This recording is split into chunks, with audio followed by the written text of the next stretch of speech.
முழிக்கிறத பார்த்தா நான் பேசாதது மாதிரியும் நீங்கள் கேட்காத மாதிரியும் பார்க்குறீங்க. ஆவியின் வரங்களின் 6வது வரம், செயல்பாட்டு வரங்களின் 3வது வரத்தை நாம் தியானித்து கொண்டிருக்கிறோம். அதுதான் விசுவாசம், இல்லைங்களா?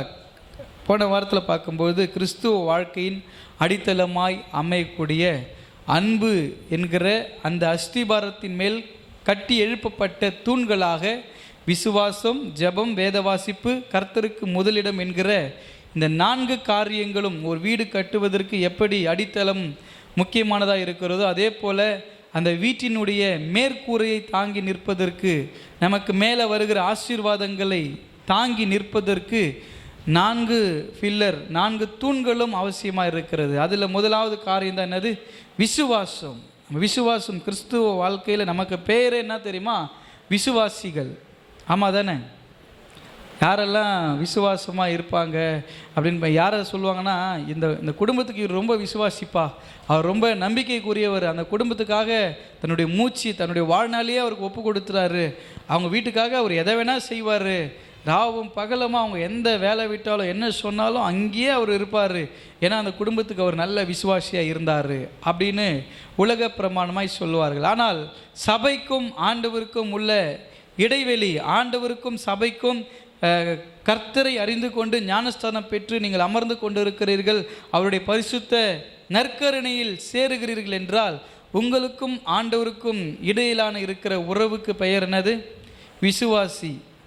நாம் விசுவாசியாக இருந்தால் தான் அவர் அப்பா பிதாவேன்னு கூப்பிடுகிற ஒரு புத்திர சுவகாரத்தின் ஆவியை நம்மால் பெற்றுக்கொள்ள முடியும். அப்பா கிட்டேயே பேசாமல், அப்பா கிட்டேயே பழகாமல், சாப்பிட்டியான்னு கேட்காம, நல்லா இருக்கிறீங்களான்னு கேட்காம அப்பா கிட்ட நம்ம எதாவது எதிர்பார்க்க முடியுமா?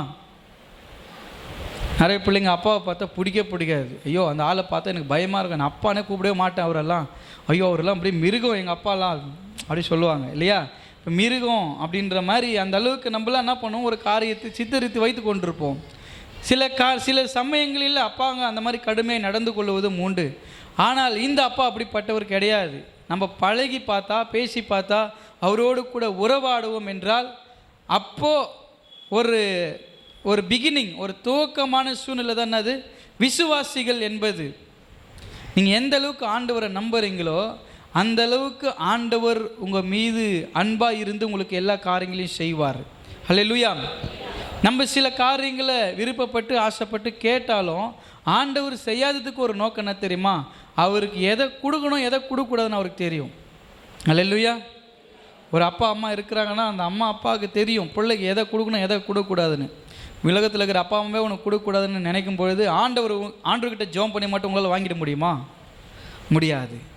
அதனால் ஆண்டவருக்கும் நமக்கும் இடையில் இருக்கிற ஒரு உறவு சபை விசுவாசிகள், இயேசு கிறிஸ்து விசுவாசிகள். அப்படி நான் வேணால் உங்களை விசுவாசிகள் சொல்லலாம். ஏன்னா நான் ஒரு போதகராக இருக்கிறதுனால அவங்க நம்ம சபை விசுவாசிங்க அப்படின்னு சொல்லலாம். ஆண்டவர்கிட்ட போயிட்டு ஆண்டவர்கிட்ட கேட்குறாங்கன்னா, ஆண்டவர் இது என் விசுவாசின்னு சொல்ல, என் பிள்ளை என்ன சொல்லுவார்? என் பொண்ணு, என் பிள்ளை, என் மகன், என் மக அப்படி தான் சொல்லுவார். அது என் விசுவாசி அப்படியே சொல்லுவார். பாஸ்டர் தான் சொல்லுவார். பாஸ்டருக்கு மட்டும் தான் நீங்கள் யார்? சபையில் இருக்கிற போதகர் சொல்லலாம் அவங்க விசுவாசிங்க, நம்ம சபை விசுவாசிங்க, நம்ம சபைக்கு வராங்க, நம்ம விசுவாசின்னு நான் சொல்லலாம். ஆனால் ஆண்டவர் உங்களை என் விசுவாசின்னு சொல்ல மாட்டார், என் மகன், என் மக அப்படின்னு சொல்லுவார். அது யாருக்கு அப்படி சொல்லுவார்னா, அவரை ரொம்ப 100% முழுக்க அவர் தான் எல்லாம் நம்புகிறாங்க பாருங்கள், அவங்களுக்கு அது நடக்கும். அல்லேலூயா. இல்லைன்னா போதகர் எப்படி உங்களை ஒரு விசுவாசியாக நினைக்கிறாரோ அதுபோல் அவங்க ஒரு விசுவாசி, எல்லா மக்களும் இருக்கிற மாதிரி அவங்களும் என்னை நம்புகிறாங்க, அவ்வளோதான். எல்லாரும் மாதிரி நம்பிட்டு போகிறவங்களா நீங்கள் இருக்க விரும்புகிறீங்களா?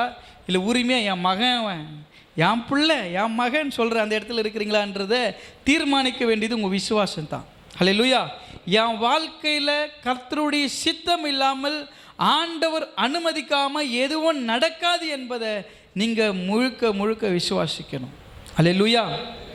உலகத்தில் இருக்கிறவங்க 1000 சொல்லுவான், உங்கள் பக்கத்து வீட்டுக்காரன் 1000 சொல்லுவான், எதிர் வீட்டுக்காரன் 1000 சொல்லுவான். எல்லாரும் சொல்கிறத நம்பிட்டு எல்லாரும் சொல்கிறத கேட்டு நீ நடக்கிறியே, என்னைக்காவது ஆண்டவர் சொல்கிறத கேட்டு நடந்திருக்கிறியா? என்னைக்காவது பிரசங்கத்தை கேட்டு அதன்படி நடந்திருக்கிறியா? அதன்படி வாழ்ந்திருக்கிறியா? அதன்படி ஒப்பு கொடுத்துருக்கிறியான்னு கேட்டால் இல்லை. அப்படி நீங்கள் கேட்டிருந்தீங்கன்னா ஊரில் சொல்கிறதெல்லாம் நீ கேட்க மாட்டீங்க. புரியுதா உங்களுக்கு? எல்லாரும் சொல்கிறத கேட்டு நம்ம நடப்போம். எல்லாம் ஒரு முறை எல்லாமே பண்ணி பார்த்துருக்கோம், இது ஒரு முறை பண்ணி பார்ப்போமே. எல்லாமே செஞ்சு பார்த்துருக்கோம், இது ஒரு முறை செஞ்சு பார்ப்போமே. இப்போ எல்லாரும் சொல்கிறத ஒரு முறை ட்ரை பண்ணி பார்க்கலாம். ஒரு முறை காசு கட்டி பார்க்கலாம், தங்கம் வருதா இல்லையான்னு. ஒரு முறை நம்ம எதையாவது ஒன்று ஒரு முயற்சி பண்ணி பார்க்கலாம். எல்லா இடத்துலையும் முயற்சிப்போம். ஒரு முறை முயற்சி பண்ணுங்கள்.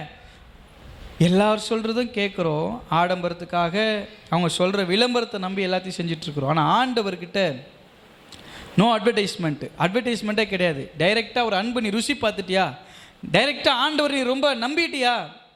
உலகத்தில் இருக்கிற மனுஷனே சொல்கிறான், அவங்க என்ன நம்பி வந்துட்டாங்க, அவங்கள விட்டுறக்கூடாது, என்னை நம்பிட்டல, கண்டிப்பாக உங்களுக்கு ஏதாவது நான் செய்கிறேன் அப்படின்னு சொல்கிறாங்கல்ல. சொல்கிறான், செய்யாமல் கூட போயிடலாம். ஆனால் ஆண்டவரை நீங்கள் விசுவாசிச்சிட்டிங்கன்னா, ஆண்டவரை நீங்கள் நம்பிட்டீங்கன்னா உங்கள் வாழ்க்கையில் எல்லாமே நடக்கும். அல்லேலூயா. அது எப்போ நடக்கும் தெரியுமா? அதின் காலத்தில் எல்லாவற்றையும் கர்த்தர் நேர்த்தியாய் செய்வார். அல்லேலூயா. அவர் அது இங்கிலீஷில் பர்ஃபெக்டாக இருக்குமா, பர்ஃபெக்ட் மேட்ச்னுவாங்களா, பர்ஃபெக்டாக இருக்குதுங்க. அதில் ஒரே ஒரு சின்ன நூல் அளவான பிழை கூட என்ன பண்ண முடியாது, கண்டுபிடிக்க முடியாது. அதின் காலத்தில் கர்த்தர் நேர்த்தியாய் செய்யக்கூடிய காரியம் ரொம்ப ரொம்ப கச்சிதமாக இருக்கும், பர்ஃபெக்டாக இருக்கும். அதனால் உங்கள் வாழ்க்கையில், உங்கள் குடும்பத்தில், உங்கள் தனிப்பட்ட காரியங்களில் ஏற்படுகிற தாமதங்கள், குறைவுகள், பலவீனங்கள் இவைகளெல்லாம் பார்த்து நீங்கள் சோர்ந்து போகாதீங்க. இதெல்லாம் இன்னும் ஆண்டவரிடத்தில் நீங்கள் நெருங்க, ஆண்டவரை விசுவாசிக்க ஒரு பரீட்சையாக இருக்கலாம். அல்லேலூயா. வேதத்தில் இன்றைக்கு நம்ம வேத பாடமாக வாசித்தோம் இல்லைங்களா? போன வாரத்தில் நம்ம வாசிக்கும் பொழுது அதில் அநேக பேருடைய விசுவாசங்கள் சொல்லப்பட்டிருந்தது. ஏறக்குறைய இந்த 11ஆம் அதிகாரம், எபிரேயர் 11ஆம் அதிகாரம் விசுவாச பட்டியல் என்று சொல்லி அழைக்கப்படுகிறது. விசுவாசத்தினாலே என்கிற வார்த்தை 22 முறை அந்த ஒரு அதிகாரத்தில் மாத்திரம் எத்தனை முறை வருது? 22 முறை அந்த வார்த்தை திரும்ப திரும்ப விசுவாசத்தினாலே வருது. நம்முடைய முற்பிதாக்கள் ஆண்டவருடைய சமூகத்தில் எதை விசுவாசித்தார்களோ, ஆண்டவரை விசுவாசிக்கிறது என்ன தெரியுங்களா உங்களுக்கு? அவர் அதை அப்பா அம்மா சொல்லுவாங்கள்ல, என் பிள்ளை கிணத்துல குதினா குச்சிரும், அதான் விசுவாசம். அந்த மாதிரி ஆண்டவர் ஊழியக்காரங்களை அனுப்புகிறாரு. அவங்க எங்கே அனுப்புகிறாரு, ஏன் அனுப்புகிறாருலாம் கேட்கல. அவர் போக சொன்னார், நான் போயிட்டேன். நெக்ஸ்ட் லீடிங் அவங்களுக்கு கிடைக்கிற வரைக்கும் அவங்க போயிட்டு தான் இருக்கணும். எவ்வளோ தொலைவு போக சொல்ல எவ்வளோ தொலைவு போகணும். இந்த கஷ்டம், இந்த பாடு எத்தனை நாளைக்கு ஆண்டவர் என் வாழ்க்கையிலனா நான் உனக்கு அனுமதி வரைக்கும் உனக்கு இருக்குமா? எப்போ ஆண்டவரை நீங்கள் எது வரைக்கும் அனுமதிச்சிருங்க? அதெல்லாம் சொல்ல முடியாது. நான் அனுமதிச்சிருக்கிறேன், நீ போயிட்டே இரு. அந்த அனுபவம் இந்த தாவீது சொல்லும்போது சொல்கிறார். தாவீதுடைய அனுபவத்தில் அவர் ஆண்டவரை நல்லா ருசி பார்த்து விசுவாசித்து நம்பி அவர் சொல்கிற ஒரு காரியம். தாவீது தான் ரொம்ப இந்த சங்கீதத்தில் நீங்கள் வாசித்து பார்க்கும்போது நிறைய சங்கீதத்தில் நான் தனிமைப்படுத்தப்பட்டேன், நான் ஒடுக்கப்பட்டேன், நான் நிராகரிக்கப்பட்டேன், நான் தள்ளப்பட்டேன், நான் புறக்கணிக்கப்பட்டேன், இப்படிப்பட்ட நிறைய வார்த்தை யார் பயன்படுத்தியிருக்கிறாரு? தாவீது பயன்படுத்துகிறார். ஏன்னா தன்னுடைய குடும்பத்தினால, உறவுகளால், சகோதரர்களால், பெற்றோர்னால அப்படிப்பட்ட ஒரு சூழ்நிலைக்கு தள்ளப்பட்டவர் தான் தாவீது. அவர் சொல்கிறாரு, எல்லா நிலைமைகளிலும் அவர் சொல்கிற ஒரே ஒரு வார்த்தை தெரியுமா? நான் உபத்திரவப்பட்டது எனக்கு நல்லது, அதனால உம்முடைய பிரமாணங்களை கற்றுக்கொள்ளுகிறேன். இன்னைக்கு நீங்கள் அதை ஒப்புக்கொண்டீங்கன்னா நீங்கள் விசுவாசி. அல்லேலூயா, ஆமென். எத்தனை பேர் சொல்ல, நான் உபத்திரவப்பட்டது எனக்கு நல்லது? உங்களை உபத்திரவத்தின் வழியாக கர்த்தர் நடத்திட்டு இருக்கிறான்னு நீங்கள் சரியாக போயிட்டுருக்கிறீங்கன்னு அர்த்தம். கஷ்டத்தின் பாதையில் நீங்கள் போயிட்டுருக்கிறீங்க. நான் போயின்னு இருக்கிற வழி இப்போ ரொம்ப டிஃபிகல்ட்டாக இருக்குது, நான் ரொம்ப பிரச்சனைகளை, போராட்டங்களை சந்தித்து கொண்டிருக்கிறேன், ஒரு நிம்மதி இல்லாத, வெளியில் நான் சிரிக்கிறேன், ஆனால் உள்ளத்தில் நான் கலங்கி அழுது உட்கார்ந்து கொண்டிருக்கிறேன், நான் உடஞ்சி போய் வந்திருக்கிறேன். என்னை தேற்றுவதற்கு, என்னை ஆறுதல் படுத்துக்கோ, சமாதானப்படுத்துறதுக்கோ இன்னும் 2 நிமிஷம் பேசினா நான் அழுதுருவேன் ஐயா. அவ்வளோ பிரச்சனைகளை உள்ளே அடக்கி வச்சிருக்கிறேன் ஐயா, கண்ட்ரோல் பண்ணிட்டு நான் உட்காந்துட்டு இருக்கிறேன், என்னால் முடியல, அவ்வளோ கஷ்டம் எனக்குள்ளே இருக்குது அப்படின்னு நீங்கள் சொன்னீங்கன்னா ஆண்டவர் உங்களை சரியான வழியில் நடத்திட்டு இருக்கிறார். நல்ல வழியில் நீங்கள் போயிட்டுருக்கிறீங்க. நீங்கள் உபத்திரவப்படுவது நல்லது, அதனால் அவருடைய பிரமாணங்களை கற்றுக்கொள்ளுகிறீர்கள். அது உபத்திரவத்தின் வழியாய் கர்த்தருடைய நன்மைகளையும் ஆசீர்வாதங்களும் நீங்கள் பெற்றுக்கொள்ளுகிறீங்க. அல்லேலூயா. எதுவுமே உங்கள் வாழ்க்கையில் சுலபமாக கிடைச்சிடாது. நம்ம நிறைய பேர் சொல்லுவாங்கள்ல, யோபு இரட்டிப்பான நன்மை பெற்றுக்கொண்டார். எப்படி பெற்றுக்கொண்டார்? அதுக்கு முன்னாடி யோபுடைய வாழ்க்கையில் பல போராட்டங்கள், பிரச்சனைகள், உபத்திரவங்கள். எல்லாருமே ஆபிரகாம் ஆசீர்வாதத்தை பெற்றுக்கொண்டார். ஆபிரகாம் கர்த்தர் சொன்னார், இன்று முதல் ஆசீர்வதிப்பேன். அன்னைக்கு ஆசீர்வதிச்சிட்டாரா? வானத்தின் நட்சத்திர போலங்களை, கடற்கரை மணலை போல ஒன்று ஆசீர்வதிப்பேன்னு சொன்னார், உடனே ஆசீர்வதிச்சாரா? இல்லை. நீ உங்கள் தகப்பனை வீட்டை விட்டு போ, நான் உனக்கு சொல்கிற இடத்துக்கு போகணும். போயிட்டே இருக்கிறார் ஆபிரகாம், போயிட்டே இருக்கிற. வயசு போயிட்டே இருக்குது, வாலிபம் போயிட்டு இருக்குது, எல்லாம் போயிட்டு இருக்குது, பெலன் போயிட்டு இருக்குது, எல்லாம் போயிட்டு இருக்குது. ஆனாலும் கூட ஆபிரகாம் கர்த்தர் சொன்னார்னு போயிட்டு இருக்கிறார். அவ்வளோதான். உங்களுக்கு கூட உங்கள் ஊழியத்திலேயோ, உங்கள் குடும்பத்திலேயோ, உங்கள் வேலையிலையோ எவ்வளோ நாளைக்கு தான் இந்த வேலையை நான் செஞ்சுட்டு இருக்கணும்? இவங்ககிட்ட இந்த பேச்செல்லாம் வாங்கிட்டு நான் அந்த வேலையை செய்யணுமா? இந்த பாடுகள், இந்த உபத்திரவத்தில் அனுபவிச்சுட்டு அந்த வேலையை செஞ்சுட்டு இருக்கணுமா? போடா நீயும் வேணாம், உன் வேலையை சொல்லிட்டு வேணான்னு சொல்லிட்டு நம்ம வரலாம். எவ்வளோ காலத்துக்கு செய்யணும் அப்படின்னா, உங்களுக்கு எவ்வளோ காலத்துக்கு ஒரு அனுமதிச்சுக்கிறாரோ அவ்வளோ காலத்துக்கு வாயை மூடிட்டு அமைதியாக வேலை செய்யணும். அதுதான் இன்றைக்கி வாசித்த வேத பாடத்தில் யோசேப்பு விசுவாசத்தினாலே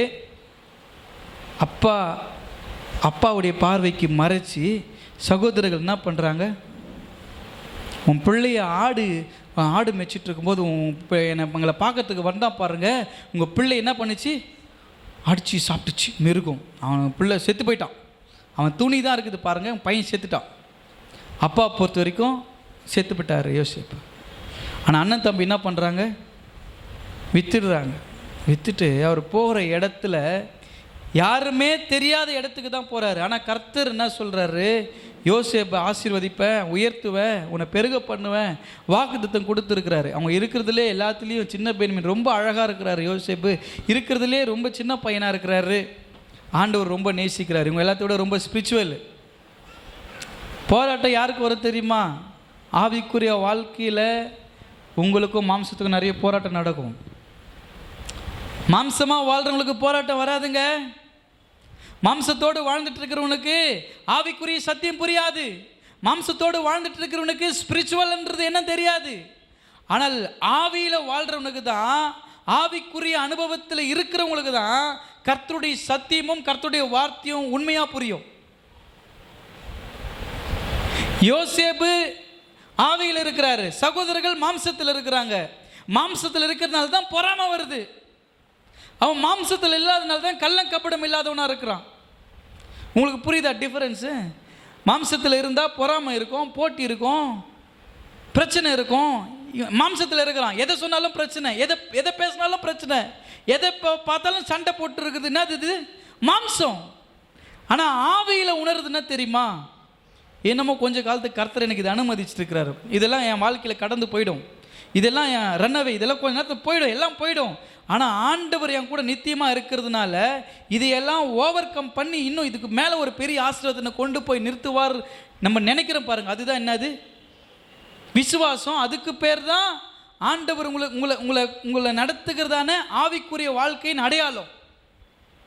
அதனால் சகோதரர்கள் எல்லாம் மாம்சத்தில் இருக்கிறாங்க, ஒரு சகோதரன் ஆவியில் இருக்கிறான். அவனை விற்று போட்டுடுறாங்க, விற்று போட்டு அடிமையாக கொண்டு போகிறாங்க. அடிமையாக போகிற இடத்துல என்ன, அவங்களுக்கு ராஜ மரியாதை கொடுத்தா வர வைப்பாங்க.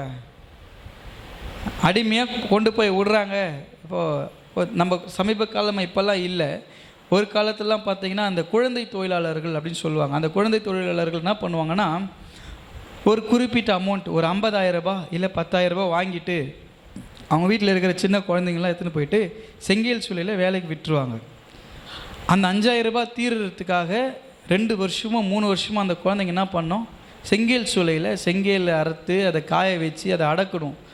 இது இப்போ கொஞ்சம் முன்னெடுத்து கவர்மெண்ட் இந்த மாதிரி விவோ சார்லாம் இருக்கிறார், ஐயாரெலாம் இருக்கிறார், இவங்களெல்லாம் போயிட்டு அவங்களாம் ஆராய்ச்சி பண்ணி அதெல்லாம் கண்டுபிடிச்சி அவங்களெல்லாம் என்ன பண்ணுறாங்க, மீட்டு கொண்டு அந்த பிள்ளைகளை படிக்க வைக்கணும். அந்த மாதிரி கொத்தடிமைகளாக வச்சுருக்கிறவங்க எல்லாரையும் கைது பண்ணணும் அப்படின்ற ஒரு சட்டம் வந்துடுச்சு. அதுக்கு முன்னாடி பார்த்தீங்கன்னா 5,000 ரூபாய் முடிஞ்ச உடனே அப்பாவோ அம்மாவோ மறுபடியும் போய் நிற்பாங்க, இன்னும் 2,000 ரூபாய் கொடுங்க சார், இன்னும் 2 வருஷம் இருக்கட்டும். அப்போ குழந்தைங்களுக்கு படிப்பே கிடையாது. காலத்துக்கு அவன் எங்கே இருக்கணும், செங்கல் சூழலில் அடிமையாக தான் வேலை செய்யணும். அவன் ஓனர் ஆக முடியுமான்னு கேட்டால் ஓனர் ஆக முடியாது. ஆனால் ஆண்டவரை விசுவாசிக்கிற, ஆண்டவரை நம்புகிற, ஆண்டவரை மாத்திரம் சார்ந்திருக்கிற, தன் மீது குற்றம் சுமத்தப்பட்டாலும் தன் மீது பழி சுமத்தப்பட்டாலும் யோசேப்பு எப்படி இருந்தான், கர்த்தரோடு கூட இருந்தான். ஹல்லேலூயா. வாலிப தம்பி தங்கச்சி, உன் வாழ்க்கையில் உன் மேலே பல பழிகள் சுமத்தப்படும், உன் மேலே கரைப்படுத்தி உன்னை பேசுவாங்க. இந்த உலகம் அப்படிப்பட்டது தான். நீ சும்மா பார்த்தாலும் அது பிரச்சனை, நீ வேணுன்ட்டு பார்த்தாலும் வேணான்ட்டு பார்த்தாலும் எதை பண்ணாலும் உன் வாழ்க்கையில்னா தான் இன்றைக்கி கரைப்பட்டு பிரச்சனையாகி உன்னை வந்து அசிங்கப்படுத்தி அவமானப்படுத்தி உன் மேலே பழி சுமத்தணும் தான் இருக்கிறாங்க. உன் மேலே பழி சுமத்தக்கூடாது அப்படின்னு நீங்கள் யார்கிட்ட வேணால் கேளுங்க, உங்களை எதனா சொல்லிக்கிறாங்களா? இது வரைக்கும் என்னை யாருமே எதுவுமே சொன்னதில்லை, யாருமே சொல்லவே மாட்டாங்க. என்னை யாருமே எதுவுமே சொன்னதில்லை. ஆனால் ஒருத்தன், அந்த ஒரு குடும்பம் என்னென்ன பேசிக்கிறாங்க தெரியுமா? இதெல்லாம் எதுக்கு தெரியுமா? ஆண்டவர் இந்த போராட்டத்தின் வழியாக அவங்கள நடத்துகிறாருன்னா, உங்களை ஒருத்தர் பேசுனாங்க பாருங்கள், அவங்க கண்களுக்கு முன்னாடி தான் உங்களை மேன்மையாக வைப்பார். ஹல்லேலூயா. அந்த ஒரு குடும்பத்துக்கு அந்த ஒரே ஒரு மனுஷனுக்காக தான் கர்த்தர் உங்களை பெரிய இடத்துக்கு கொண்டு போய் வச்சிருவார். இவனை பழி சுமத்தி இவனை ஜெயிலில் போட்டு காலத்துக்கு அவங்க என்ன நினைப்பில் பண்ணிட்டாங்க தெரியுமா? யோசேப்பு திரும்ப 2வது அப்பாவை சந்திக்க முடியாது. அதனால தான் உயிரெடுக்கிற பிள்ளை போய் என்ன பண்ணிட்டாங்க, அப்பா கிட்ட செத்துட்டான்னு சொல்லிட்டாங்க. செத்துட்டான், அவன் இல்லவே இல்லை. யோசேப்புன்னு ஒரு சாப்டர் க்ளோஸ், அவன் இல்லவே இல்லைங்க, செத்து போயிட்டான். பாருங்க, துணி தான் மிந்துச்சு, எலும்பு எல்லாத்தையும் தின்னுடுச்சு அப்படின்னு சொல்லிட்டாங்க. ஆனால் யோசேப்பு உயிரோடு தான் இருக்கிறார். காலம் எல்லாத்துக்கும் பதில் சொல்லுவோம் நாங்கள், பார்த்தீங்களா? சொல்லுவாங்க, காலம் பதில் சொல்லணுன்னாங்க பாருங்கள். காலம் பதில் சொல்லிச்சு. நாட்கள் விரைந்து ஓடியது. யோசேப்பு சின்ன பையனாக அடிமையாக விற்கப்பட்டார். ஆனால் நாட்கள் விரைந்து ஓடி வாலிபனாக இருக்கும் பொழுது யோசேப்பு கரத்தில் முத்திரை மோதிரம் போடப்பட்டு குதிரை ரதத்தில் வலம் வருகிறார். தன்னுடைய உடன் பிறந்த சகோதரர்கள் யாரெல்லாம் அவரை விற்று போட்டார்களோ அதே யோசேப்பு இடத்துல என்ன பண்ணுறாங்க, தானியம் கொள்ளும்படி. அவர் கண்ட தரிசனம் அதுதானே. என் காலில் நீங்கள்லாம் வந்து விழுந்து வணங்குவீங்கன்னு சொன்னதுக்காக தானே நீங்கள் என்னை கொண்டு போட்டீங்க. எல்லா நட்சத்திரங்களும் எல்லா சூரியன் சந்திரமும் என்னை வணங்குது, நான் மட்டும்தான் நிற்கிறேன்னு சொன்னதுனால தான் என்னை குழியில் போட்டீங்க. நீங்கள் தரிசனத்தை சொல்லும்போது, சொப்பனத்தை சொல்லும் பொழுது, வெளிப்பாடு சொல்லும்பொழுது இதுக்கு வேறு வேலையே கிடையாது. எப்போ பார்த்தாலும் தரிசனம், சொப்பனம், பைபிள், ஸ்பிரிச்சுவலு, என்ன தரிசனம்? எங்களுக்கெல்லாம் ஒன்றும் வரலையே, உனக்கு தான் அப்படியே வானத்துலேருந்து தரிசனம் இறங்கிட்டா, அப்படியே ஏசு வெள்ளை அங்கி தரிச்சு வர இறங்கிடுறாரா உன்னை பார்த்து சொல்லுவான், கிண்டல் பண்ணுவான். புரியாது, அது அவங்களாம் புரியாது. ஏன்னா மாம்சத்தில் இருக்கிறவங்களுக்கு நீங்கள் என்ன சொன்னாலும் என்ன பண்ணாது, புரியாது. அதனால் பன்றிகளுக்கு முன்பதாக என்ன பண்ணாதீங்க, முத்துக்களை தரிசனங்களை போடாதீங்க. உன் ஆவிக்குரிய வாழ்க்கையில் யார் ஸ்பிரிச்சுவலாக நீ சொல்கிறது ஆமாம் கரெக்டு, எனக்கும் அந்த விஷயனோடு இருக்கிறாங்களா அவங்கக்கிட்ட ஷேர் பண்ணாதான் உங்களுடைய பேர்டன் என்னது, உங்களுக்கு வெளிப்பாடு தான், உங்கள் தரிசனம்னு புரியும். எல்லாருக்கிட்டையும் போய் எனக்கு தரிசனம் வந்துச்சு. யோசேப்பு சொந்த குடும்பத்துக்கிட்ட தான் சொல்கிறாரு, நீங்கள்லாம் உங்கள் அரிக்கட்டுகள் எல்லாம் என்னை வணங்குதுன்னு. எவ்வளோ திமிரு பத்தியா இவனுக்கு, தம்மம் பையன், இவன் அரிக்கட்டு நிற்குதான், நம்ம அரிக்கட்டில் என்ன பண்ணுதான், இவரை வணங்குதான். எங்கடா நீ மட்டும் எப்படிடா நிற்ப? நீ இருந்தால் தானே நிற்ப. உனக்கும் எனக்கு சம்மந்தம் இல்லாதால உன்னை தூக்கி அடிக்கிறோம் பாருன்னா எங்கே தூக்கி போட்டாங்க உங்களுக்கு சொல்லட்டுமா? உங்களை எங்கே வேணால் தூக்கி போட்டோம். உங்கள் பேர் இல்லாமல் அழிஞ்சு போட்டோன்ட்டு உங்கள் பேரை கூட அகராதியிலே இல்லாதபடிக்கு கீழ்ச்சி போட்டுட்டோம். உங்களை வந்து எல்லா உண்மையும் மறைச்சி உன்னை குற்றப்படுத்தி வெளியே தள்ளிட்டோம். ஆனால் ஆண்டவர் எல்லாத்தையும் தட்டி மேலே தூக்கி வந்துட்டு உட்கார வைப்பார். அவங்களுக்கு அடையாளம் தெரியாத அளவுக்கு நீங்கள் வந்து வளர்ந்துட்டு இருப்பீங்க, ஆசீர்வதிக்கப்பட்டிருப்பீங்க. யோசேப்பு திரும்ப வந்து யோசேப்புக்கு தான் அடையாளம் தெரியுது. அவங்க எல்லா தேசத்துலையும் பஞ்சம் வந்துச்சு. ஆனால் யோசேப்பு அரசாளுகிற அந்த அரண்மனையில் தானியங்கள் நிறைந்திருக்கிறது. தானிய